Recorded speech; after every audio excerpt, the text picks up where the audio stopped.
Welcome viewers. Anyone who follows Senate Minority Leader Mitch McConnell knows that he is notoriously tight-lipped.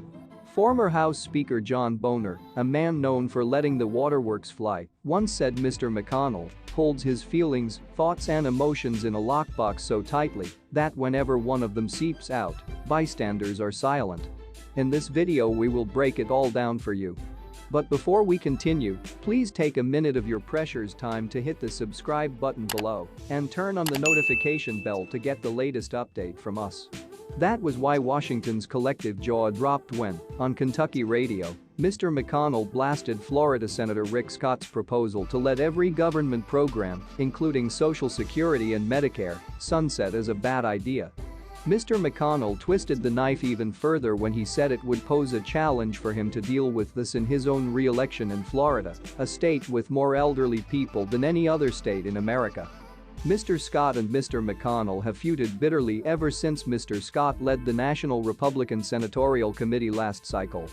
Mr. Scott not only failed to flip a single Senate seat and lost a seat in Pennsylvania, but also had the audacity to challenge Mr. McConnell for leadership after the historic flop.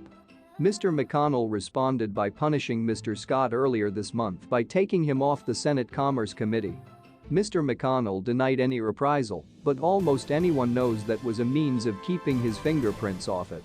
Mr. Scott should have gotten the hint. But then came the State of the Union, where President Joe Biden said some Republicans want Medicare and Social Security to sunset, which led to GOP jeers.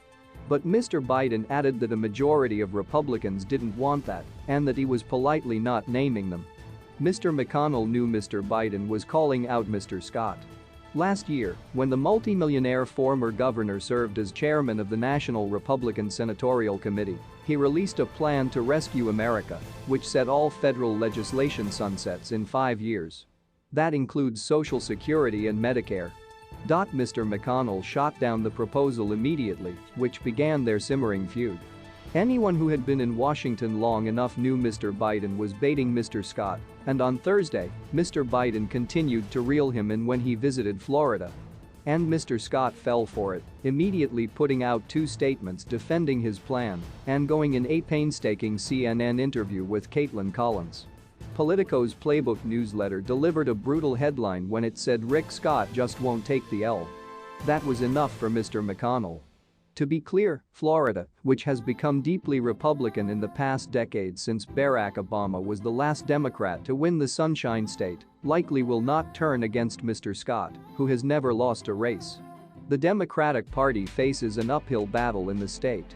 But Mr. McConnell has recognized that Mr. Biden had turned Mr. Scott into a political liability and has decided to make his objections known publicly. The sniping continued online when Chris Hartline, who became a flack for the NRSC under Mr. Scott's tenure, tweeted Rick Scott knows how to win Florida a hell of a lot better than Mitch McConnell does. In response, Mr. McConnell's former chief of staff Josh Holmes, who often offers a window into what Mr. McConnell is thinking, responded by tweeting a gif of Kris Jenner, saying "You're doing amazing, sweetie. I want to see him destroy them, and himself in the process, that's what I'm hoping for," Mary Trump said. Unlike the Republican candidates in 2015-16, who could not figure out how to attack him out of the fear of coming off as rude, the new round of Republican candidates won't have that problem, she said. Please, what is your take on this? And remember to subscribe as well. Thanks for watching.